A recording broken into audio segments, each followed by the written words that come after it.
चलिए history of taxonomy में आगे चलते हैं। कल मैंने इम्पोर्टेंट बात की थी अरिस्टोटल की, one of the great scientist, first genuine scientist of the biology, Aristotle, known as father of biology and zoology, जिन्होंने प्लांट्स को on the basis of morphological character और you can say growth habit divided into three groups: trees, shrubs and herbs. Now the another scientist who is successor to Aristotle, Theophrastus, regarded as father of ancient taxonomy and botany, he divided the plants in four groups on the basis of growth habit: trees, shrubs, undershrubs and herbs, and he wrote a book, Historia Plantarum. One of the important question I have already discussed in my previous lecture. Historia Plantarum wrote by Theophrastus. Theophrastus classification is the artificial classification. ये सब NEET के important questions हैं। ठीक इसी तरह लिनायस ने artificial classification किया था on the basis of number of stamen के ऊपर। उन्होंने स्टेमेन को लिया जो कि सेक्सुअल स्ट्रक्चर था, इसलिए नीट ने एक बार क्वेश्चन पूछा कि लिनायस का जो आर्टिफिशियल क्लासिफिकेशन है, जो स्टेमेन किसके ऊपर बेस है, तब तो आंसर स्टेमेन हो गया, लेकिन ये बेस किसके ऊपर था, वन और टू मॉर्फोलॉजिकल कैरेक्टर। अब वो भी कैरेक्टर कैसा था, स्टेमेन, इसलिए वो आर्टिफिशियल प्लस सेक्सुअल था। राइट आंसर ये दो ऑप्शन थे उस क्वेश्चन में। ठीक इसी तरह आपने देखा था जो सिस्टमा वर्ड है वो लैटिन से आया है। ऐसे ही न्यू सिस्टमैटिक वर्ड देने वाले साइंटिस्ट हक्सले थे। आपने देखा 1 मई 1753 को कार्लस लिनायस ने एक बुक पब्लिश की थी, स्पीसीज प्लांटेरम, जिसमें बोटेनिकल नॉमेनक्लेचर दिया गया था। इसी तरह 1 अगस्त 1758 में एक और बुक पब्लिश की कार्लस लिनायस ने, सिस्टमा नेचुराई, जिसमें इनिशिएट किया गया एनिमल्स का साइंटिफिक नॉमेनक्लेचर, यानी बाइनोमियल नॉमेनक्लेचर देने का काम कार्लस लिनायस का था, और लिनायस ने artificial classification on the basis of stamen दिया था। इसके अलावा प्रीवियस लेक्चर में एक इम्पॉर्टेंट बात हुई थी बेंथम हुकर की। जॉर्ज बेंथम, मैंने कहा था पूरा नाम लेना, उससे बुक का नाम याद रहेगा। बुक थी जेनेरा प्लांटेरम, जिसमें उन्होंने स्पर्मेटोफाइट्स, यानी मतलब spermatophytes means seed producing plants को उन्होंने क्लासीफाई कर दिया था 202 फैमिलीज़ में। नीट में क्वेश्चन आ चुका है कि जिम्नोस्पर्म में कितनी फैमिलीज़ थी, according to Bentham and Hooker 3 families, and in dicot 165 and monocot is rest of the 34. Now एक और नीट में क्वेश्चन आया था बेंथम एंड हुकर से कि बेंथम एंड हुकर की क्लासिफिकेशन की डीमेरिट क्या थी। तो उनकी डीमेरिट यही थी बच्चों, उन्होंने डाइकॉट और मोनोकॉट के बीच में रख दिया था जिम्नोस्पर्म को, जो कि फाइलोजेनेटिकली रॉन्ग है। फाइलोजेनेटिकली राइट सीक्वेंस क्या है, ये भी एक नीट का क्वेश्चन है। तो gymnosperm, then dicot, then monocot. आपने कल देखा था कि with the help of Bentham and Hooker, जो कि एक्चुअल ऑब्जर्वेशन पे डिपेंड था, नेचुरल था, और तीसरी चीज़ उसमें उसकी मदद से आप हर्बेरियम फाइल भी बना सकते थे। नीट के छोटे छोटे क्वेश्चंस आते हैं हर्बेरियम फाइल में जो सीट है उसका साइज़ क्या होता है, 11.5 इंच टू 16.5 इंच। हर्बेरियम है क्या, टैक्सोनॉमिक टूल है, इसको कहते हैं क्या, ड्राई गार्डन भी बोलते हैं। तो ये सब छोटे छोटे इंपॉर्टेंट क्वेश्चन वहाँ पर थे। उसके बाद आपने देखा था ईस्चर में कि ईस्चर ने भी प्लांट्स को डिवाइड किया था। उन्होंने लिटिल बिट फाइलोजेनेटिक लिया था। फाइलोजेनी आपने जाना था कि phylogeny is the life history of ancestor. Phylogeny word is proposed by the Lamarck and gave the complete explanation of phylogeny in the publication Origin of Species in 1859। ये NEET का question है। Origin of species देने वाले scientist का नाम Charles Darwin, जो आप evolution में देखेंगे। लेकिन मैंने क्यों अभी बताया, क्योंकि नीट ने एक साल क्वेश्चन दिया है कि कौन से ऐसी कौन सी बुक है जिसको मैक्सिमम सभी टैक्सोनॉमिस्ट यूज़ करते हैं अपने लिए, तो उसका आंसर होता है ओरिजिन ऑफ स्पीसीज़, क्योंकि वो उसमें फाइलोजेनी को वेल एक्सप्लेन किया गया है। इसीलिए ओस्टवाल्ड टिप्पो जो थे उनका जो फाइलोजेनेटिक बेस बिगेस्ट क्लासिफिकेशन था उसको वाइडली एक्सेप्ट किया गया बुक्स में। आज बात करेंगे 5 किंगडम क्लासिफिकेशन की, जिसको देने वाले साइंटिस्ट का नाम है R.H. विटेकर इन 1969। देखते हैं जिस समय क्लासिफिकेशन 5 किंगडम का किया जा रहा था उस समय R.H. विटेकर ने कुछ क्राइटेरिया लिए जिसके बेस पे उन्होंने अपने 5 किंगडम बनाए। Kingdom Monera, kingdom Protista, kingdom Plantae, kingdom Fungi, kingdom Animalia. 5 kingdom के नाम पहले दिमाग में लीजिए according to evolution, according to phylogenetic relationship. Kingdom Monera, kingdom Protista, kingdom Fungi, kingdom Plantae, kingdom Animalia. ये 5 किंगडम R.H. विटेकर ने बताए। अब पढ़ने का तरीका क्या है? इन 5 किंगडम को पढ़ाने के लिए जो उन्होंने क्राइटेरिया लिया, किस बेसिस पे इन्होंने 5 किंगडम बनाए, ज़रा उसकी ओर ध्यान देंगे। पहला point, first point is the on the basis of complexity of cells. Complexity of cell.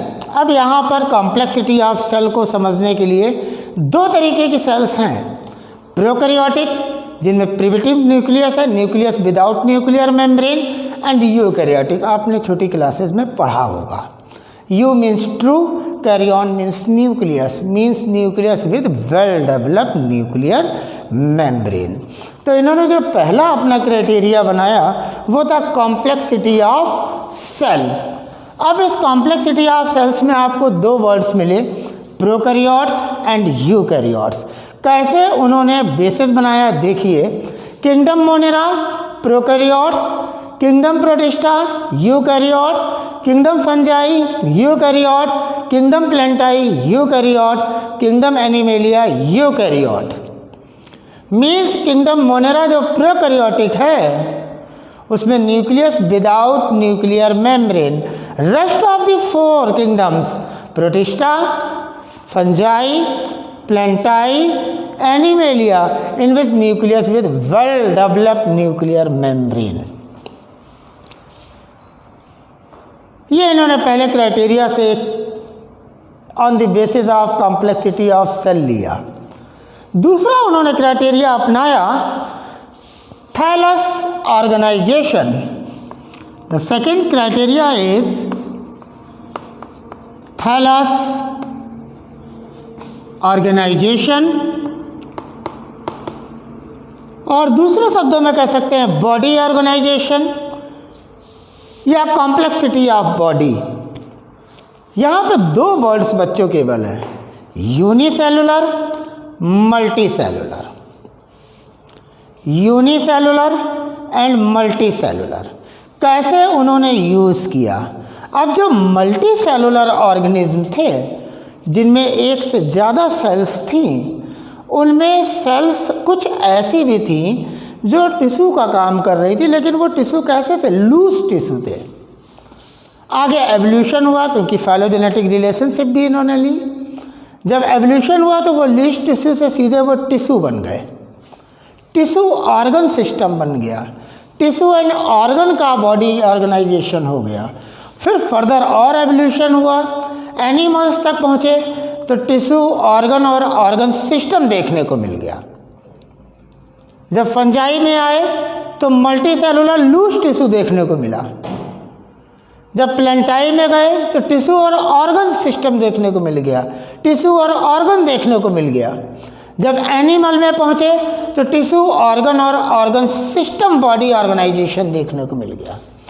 तो जो दूसरा क्राइटेरिया था, अगर उस बेसिस पे हम 5 किंगडम को देखें तो in case of monera is the unicellular, protista unicellular, fungi multi cellular loose tissue,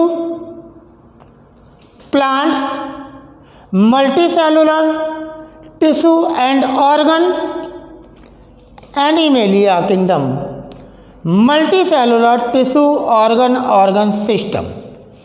दूसरा क्राइटेरिया इस तरह फॉलो हुआ। पहला प्रोकैरियोटिक, सारे यूकैरियोटिक। दूसरा दो यूनिसेलुलर है, Monera and protista, rest of multi cellular. और मल्टी सेलुलर में भी biology is the evolution, phylogenetic relationship इन्होंने ली है, इसलिए मल्टी सेलुलर में जो थर्ड नंबर में फंजाई है उसमें लूज टिश्यू, जो प्लांट है टिश्यू एंड ऑर्गन्स हैं, और जो एनिमल्स है वो tissue organ organ system organization है। इन बातों को बहुत ध्यान में रखने की जरूरत है। तीसरा क्राइटेरिया इन्होंने लिया, the third criteria is the nutrition. Nutrition criteria लिया। अब न्यूट्रिशन बच्चों दो तरीके का, autotrophic, heterotrophic. Those organism which prepare their own food material with the help of inorganic substance, autotrophs. Those organisms which cannot prepare their own food material and they are depend directly or indirectly on autotrophs, they are known as heterotrophs.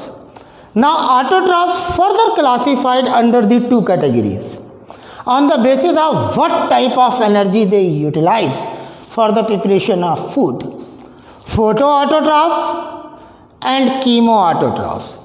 जैसा नाम बता रहा है, photo यानी light energy से खाना बनाने होगा, मोनेरा में देखने को मिलेगा। Chemo autotrophs in organic chemical substance से एनर्जी ऑक्सीडेशन करके निकाल लें और उस एनर्जी से अपना खाना बना लें। अब इनऑर्गेनिक वर्ल्ड लगा है तो ऑटो में रखा है, दोनों ही देखने को मिलेंगे, फोटो ऑटोट्रॉफिक, कीमो ऑटोट्रॉफिक। वो type of autotrophic nutrition present in case of the kingdom Monera. Not only this, कुछ ऐसे मोनेरेंस होंगे जो सैप्रोफिटिक मोड ऑफ न्यूट्रिशन रखेंगे, मीन्स हेट्रोट्रॉफिक में भी सैप्रोफिटिक होते हैं और आपके क्या कहते हैं होलोजोइक भी आते हैं, तो पैरासिटिक भी आते हैं। तीनों तरीके के सैप्रोफिटिक, होलोजोइक, पैरासिटिक, ये सब हेट्रो में आते हैं। ऑटो में photo autotrophic, chemo autotrophic. Chemical energy chemo word लगा दिया, लाइट के लिए फोटो वर्ड लगा दिया। है ऑटोट्रॉफ्स क्योंकि अपने लिए इनऑर्गेनिक पर डिपेंड है, ये है हेट्रो क्योंकि ऑर्गेनिक पर डिपेंड हो गए। जो इनऑर्गेनिक से ले वो ऑटो, जो ऑर्गेनिक पे आ जाए वो हेट्रो। सबसे बड़ा अंतर। So in case of the kingdom Monera there is autotrophic nutrition, both type, photo autotrophic and chemo autotrophic. One thing, now heterotrophic nutrition is also present in monera, saprophytic and parasitic from the dead decay organic matter, and they depend on the other body of the other living organism, means parasitic nutrition. Ectoparasite बाहर में जैसे head Laue's, endoparasite number of examples like Ascaris, Taenia solium, whatever. Now तो on the basis of nutrition Monera आपने देखा कि autotrophic nutrition भी दे रहा है, हेट्रो भी दे रहा है। आते हैं प्रोटिस्टा पर। जब आप प्रोटिस्टा पे चलते हैं तो प्रोटिस्टा में आपको देखने को मिलेगा कि यूग्लिना एक ऐसा एग्जाम्पल होगा जो दिन के समय ऑटोट्रॉफिक न्यूट्रिशन कर रहा होगा, और इन डिस्प्राइब of light act as a heterotrophs. तो ऑटोट्रॉफिक भी, हेट्रोट्रॉफिक भी है और सैप्रोफिटिक भी है और पैरासिटिक भी है। क्लियर? तो आपने यूग्लिना के बारे में देखा, यूग्लिना इसमें ही आता है प्रोटिस्टा में। आगे चलते हैं न्यूट्रिशन में। फंजाई में, फंजाई में हेट्रोट्रॉफिक न्यूट्रिशन है। First thing clear, heterotrophic nutrition. और कैसा न्यूट्रिशन है? एब्जॉर्टिव, एब्जॉर्सन करके लेते हैं डेड डिके ऑर्गेनिक मैटर से। एब्जॉर्टिव का मतलब हो गया ऑस्मोट्रॉफिक वे ऑफ न्यूट्रिशन है, ऑस्मोसिस से ले रहे हैं, ऑस्मोसिस प्रोसेस। तो फंजाई में एब्जॉर्टिव न्यूट्रिशन, हेट्रोट्रॉपिक न्यूट्रिशन, जो कि सैप्रोफिटिक भी होंगी फंजाई और पैरासिटिक भी होंगी। लेकिन होंगे हेटेरोट्रोफिक क्योंकि क्लोरोफिल होता ही नहीं है। ठीक इसी तरह प्लांट्स के केस में you know that chlorophyll is present, plants are autotroph, plants are producer. इसीलिए प्लांट इकोलॉजिकल लेवल पर अगर देखा जाए तो plant is producer, fungi is decomposer and animal is consumer.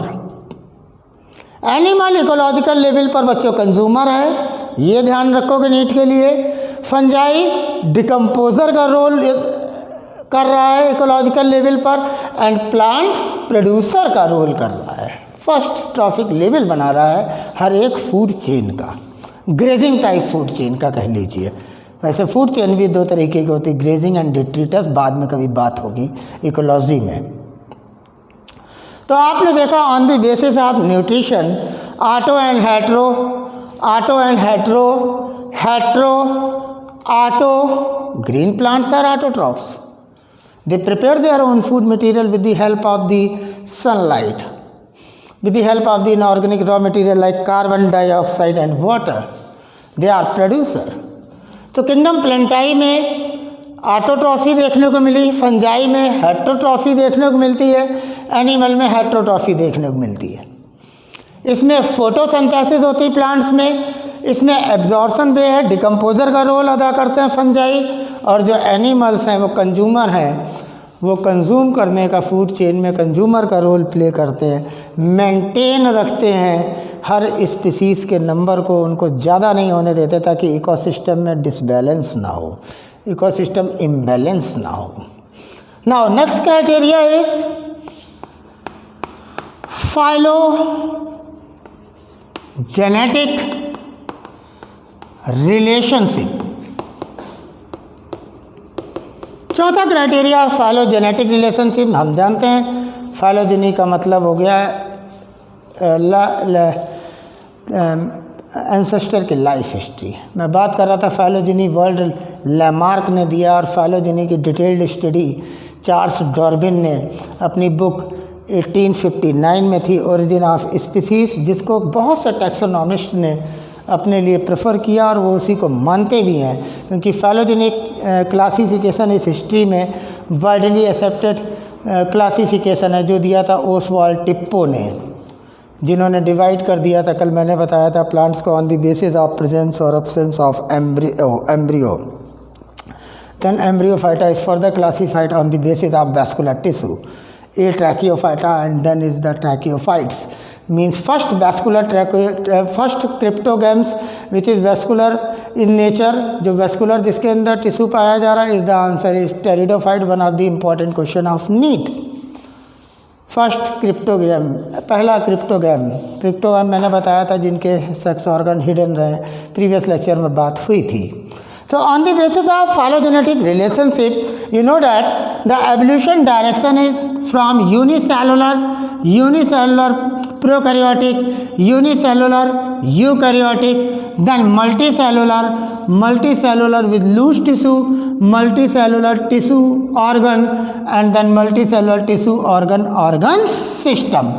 So this is the phylogenetic relationship, this is the tree of evolution, means that the fourth point on the basis of these 4 points, the fifth one point is reproduction, or you can say in another word life cycle. Reproduction, life cycle. For example, that in case of the monerans there is a conjugation. In case of bacteria, some sorts of reproduction is also, but there is a conjugation. Same here in case of protista. And then rest of the 3, sexual reproduction is predominant. Fertilization take place in all the 3 rest, fungi, plantae, animalia. So these are the 5 criteria. आपने देखा कि 5 criteria में कौन कौन से, what are the criteria, क्या क्या basis से क्लासीफाई करने के, complexity of cell, thallus organization या बॉडी ऑर्गेनाइजेशन, या complexity of the body organization. Third point is the nutrition. Fourth point is the phylogenetic relationship. And fifth point is the reproduction, or you can say life cycle. On the basis of these 5 observations, the R.H. Whittaker gave the 5 kingdom classification. Kingdom monera में includes क्या क्या होता है, आप क्या क्या पढ़ेंगे और क्या क्या आपको मालूम होना चाहिए, क्योंकि एक नीट का क्वेश्चन बनता है। ये आप जानते हैं किंगडम, ये प्रोकैरियोट है, ये यूकैरियोट है। हो सकता है कोई एक एनिमल किसी सेट में इसका इसमें लगा दें या इसका इसमें लगा दें और आपको परेशान कर दें, इसलिए आपको समझना पड़ेगा। ज़रा ध्यान दीजिएगा। इन केस आप, पहले मैं लेकर चलता हूँ किंगडम मोनेरा को। किंगडम मोनेरा में eubacteria, archaebacteria, actinomycetes, BGA, blue green algae and mycoplasma आते हैं। Like in case of, first I would like to discuss about monerans. The first kingdom is monera. In case of monera क्या क्या आता है? Eubacteria means true bacteria. यहाँ पर एक question है नीट का, soul of kingdom monera, the answer is bacteria, और वो ग्रुप क्या हो गया? यू बैक्टीरिया का। किंगडम मोनेरा में जो सेल वॉल है वो पॉलीसैकेराइड और अमीनो एसिड्स की है, जिसको हम बोल देते हैं पेप्टिडोग्लाइकेन, या म्यूरिन वर्ल्ड भी किताबों में लिख दिया जाता है, म्यूरेनिक एसिड बोल देते हैं। तो पेप्टिडोग्लाइकेन की बनी हुई सेल वॉल किंगडम मोनेरा में होती है। किंगडम प्रोटिस्टा के कुछ ऑर्गेनिज्म में सेल वॉल होती है। किंगडम फंजाई में सेल वॉल काइटिन की बनी होती है, जिसे फंगल सेलुलोस भी बोल देते हैं, साथ में पॉलीसैकेराइड्स भी होते हैं। किंगडम प्लांटाई में सेल वॉल सेलुलोस की बनी होती है, और किंगडम एनिमेलिया में सेल वॉल नहीं होती है। मोनेरा अगर प्रोकैरियोट है तो न्यूक्लियर मेम्ब्रेन नहीं है, बाकी सब यूकैरियोट है। रेस्ट ऑफ द 4 किंगडम तो सब में न्यूक्लियर मेम्ब्रेन है। So in case of kingdom Monera, eubacteria included mycoplasma, third one blue green algae, fourth one actinomycetes, fifth one eubacteria, soul of the kingdom, mycobacteria, joker of microbiology, blue green algae is these are the first organism. Name the organisms which are produce oxygen first time in the earth. The answer is blue green algae. अर्थ पे किसने सबसे पहले oxygen दिया? तो उसका answer होता है blue green algae. Actually बच्चों ब्लू ग्रीन एल्गी में कई एग्जाम्पल, स्पैरुलिना आता है, एनावीना आता है, माइक्रोसिस्टिस आता है, ऑसिलेटोरिया आता है। खैर ये सब बात की बात है, लेकिन ब्लू ग्रीन एल्गी के बारे में 2 मिनट इसलिए बोलना चाहूँगा ताकि आप समझें कि ब्लू ग्रीन एल्गी क्या, साथ में क्या तुम्हें पढ़ना है। एक्चुअली में जब 2 किंगडम क्लासिफिकेशन दिया गया था उस समय इन ब्लू ग्रीन एल्गी को साइनोफाइसियाई और मिक्सोफाइसियाई क्लासेस में एल्गी के साथ रख दिया गया था, लेकिन ये थे प्रोकैरियोट्स। इनके अंदर प्रिमिटिव न्यूक्लियस था, न्यूक्लियर मेम्ब्रेन थी नहीं, इसलिए इनको उठाकर बाद में मोनेरेंस में शिफ्ट कर दिया गया। यही पहले ऑर्गेनिज्म है जिन्होंने अर्थ पर ऑक्सीजन दी। ऑक्सीजेनिक फोटोसिंथेटिक है। क्लियर? आगे चलते हैं, बात करते हैं माइकोप्लाज्मा की। बात है 2 फ्रेंच के साइंटिस्ट थे जिनका नाम था E Nocard and R Roux. These are the 2 French scientists in 1898 who discovered mycoplasma. कहाँ से माइकोप्लाज्मा को ढूंढा? इन्होंने क्या किया कि कैटल थी जो सफ़र कर रही थी बीमारी से, प्लूरोनिमोनिया से, उसके प्लूरल फ्लूइड को चेक किया तो उससे ऑर्गेनिज्म मिला। इसी को कह दिया गया प्लूरोनिमोनिया लाइक ऑर्गेनिज्म। ये कहलाते हैं joker of microbiology. Why they are known as joker of microbiology? तो इसको समझने के लिए आप ये सोचिए, इनमें सेल वॉल नहीं होती है तो इनमें पीलियोमॉर्फिज्म पाई जाती है। अब सवाल उठता है बच्चों, पीलियोमॉर्फिज्म क्या है? जिनमें सेल वॉल ना हो, उनकी सेल की साइज, शेप, न्यूक्लियाई, स्टेनिंग सब वेरीज करती रहती हैं। जैसे जोकर नहीं बदलता रहता है अपने रूप, इसी तरह ये भी चेंज करते रहते हैं। That's why they are known as joker of microbiology, क्योंकि यूनिसेलुलर है तो माइक्रो ऑर्गेनिज्म माइक्रोबायोलॉजी में लिए गए। क्लियर? आगे चलते हैं। आपने देखा actinomycetes, then rickettsia. Rickettsia is a gram negative bacteria. Rickettsiae जो कि माइट्स में, टिक्स में, फ्लिया में पाए जाते हैं। पैथोजेंस होते हैं, जोएंटिक पैथोजेंस होते हैं। ऐसा ग्रुप जो रिकेट्सिया है वो भी इसी किंगडम मोनेरा में आता है, क्योंकि ये सब यूनिसेलुलर प्रोकैरियोट है। क्योंकि सारे कैसे हैं ये? Unicellular prokaryotes. Rickettsia, actinomyces, blue green algae, mycoplasma, you bacteria, Archie bacteria, most important Archie bacteria. Archie word use for ancient. लेकिन इसमें पढ़ना क्यों आर्की बैक्टीरिया में क्या ध्यान रखने की ज़रूरत है? They are the group of those organism which are found in harsh condition.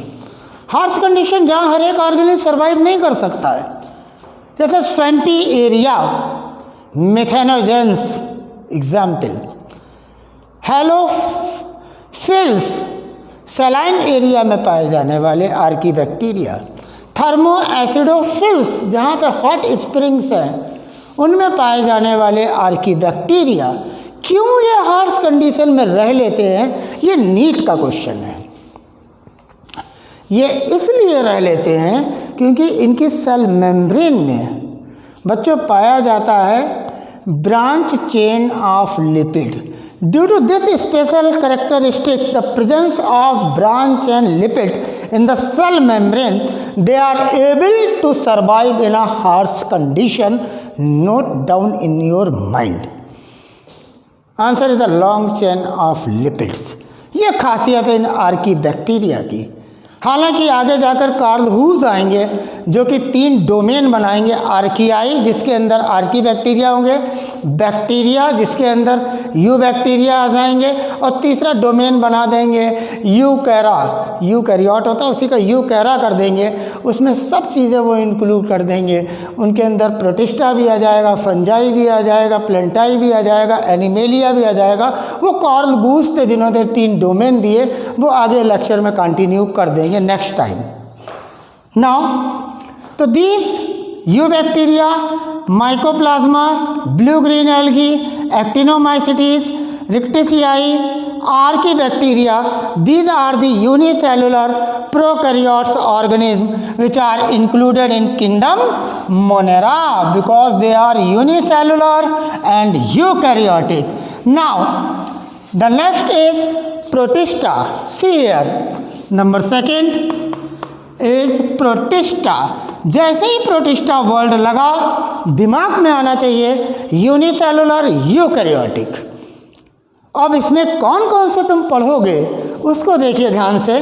The kingdom Protista include chrysophytes, diatoms, desmids, golden algaes, then डाइनोफ्लैगेलेट्स।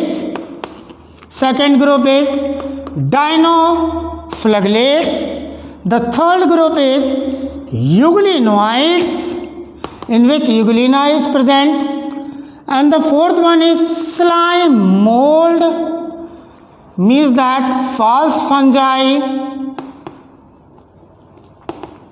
Fourth one is protozoans. These all are unicellular eukaryotes. सबसे पहली बात तो मैं यही बोलूँगा, यहीं से तो नीट का क्वेश्चन बनेगा, आपको यहीं से क्वेश्चन मिलेगा। अगर आपका बेस मजबूत है, यूनिसेलुलर यूकैरियोट क्या है, यूनिसेलुलर प्रोकैरियोट मोनेरा है, यूनिसेलुलर यूकैरियोट्स प्रोटिस्टा, और एग्जाम्पल्स इतने हैं और इसके एग्जाम्पल्स इतने। अगर आपके ये बेस क्लियर है तो एक तो नीट का क्वेश्चन यहाँ से मिलना चाहिए।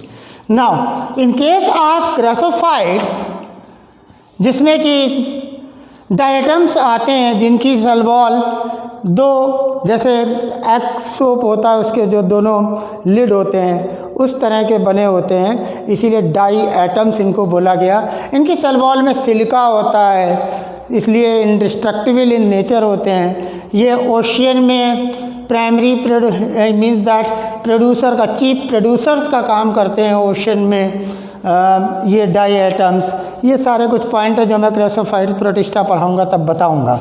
जो डायनोफ्लैगलेट्स हैं इसके बारे में दो लाइनें सुनिए। डायनोफ्लैगलेट जैसा नाम बता रहा है, इनमें दो फ्लैगला होंगे, एक लॉन्गिट्यूडनल निकल रहा होगा, एक ट्रांसवर्सली निकल रहा होगा, एक लॉन्गिट्यूडनल निकल रहा होगा, एक ट्रांसवर्सली निकल रहा होगा। और सबसे बड़ी खासियत इन डायनोफ्लैगलेट्स की, इसमें एक एग्जाम्पल एनसीईआरटी में गोनेलॉक्स, ध्यान से सुनिए नाम, गोनेलॉक्स,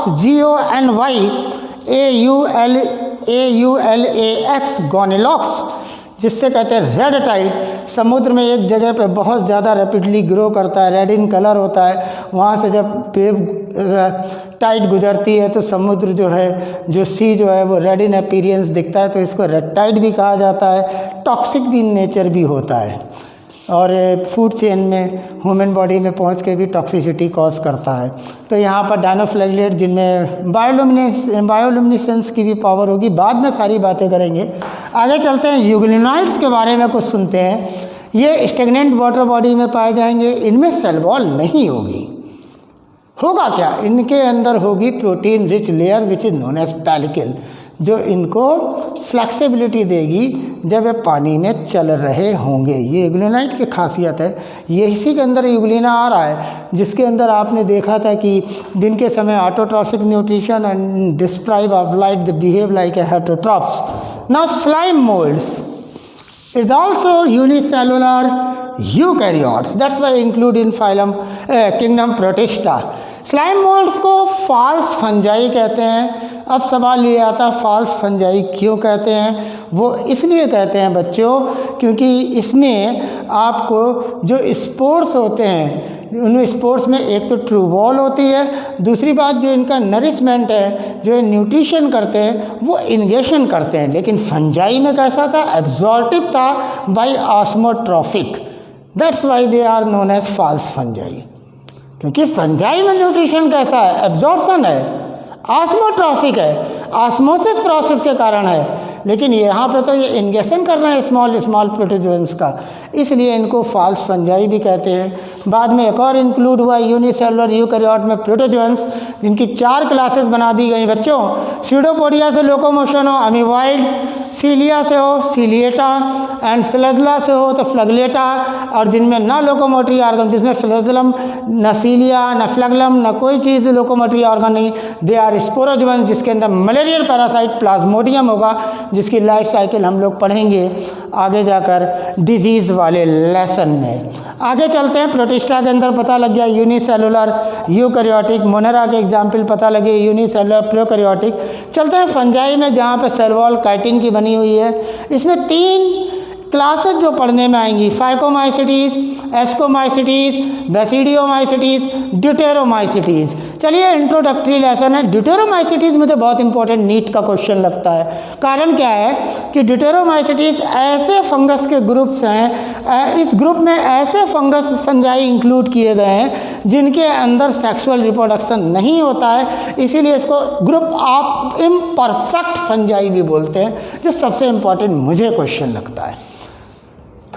Now in case of plant you have already know about the Thallophyta, Bryophyta, Pteridophyta, Gymnosperm, Angiosperm according to the phylogeny sequence.